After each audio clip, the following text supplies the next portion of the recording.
This is a 1980 Cessna 340A with incredible paint. The engines are RAM VIIs, done at RAM with about 550 hours on the engines.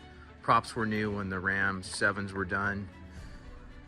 The boots are in very good shape.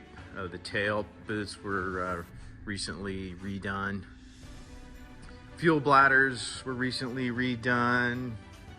Engine beams were done when the RAM VIIs were done. As you can see, the paint is very, very good.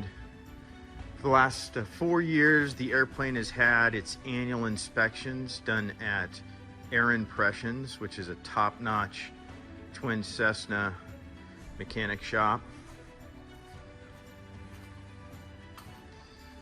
Airplane also has Fowler flaps, which are very, very nice.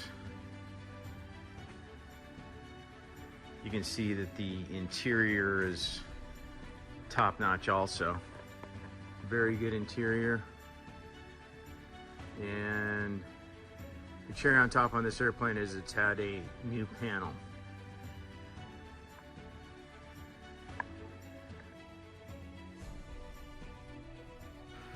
G500 TXI 275 backup. It's got the GTN 750, GTN 650 backup, and then you got a pair of G5s over here. It's got the RAM gauges to go along with the RAM VII engines. Synthetic vision.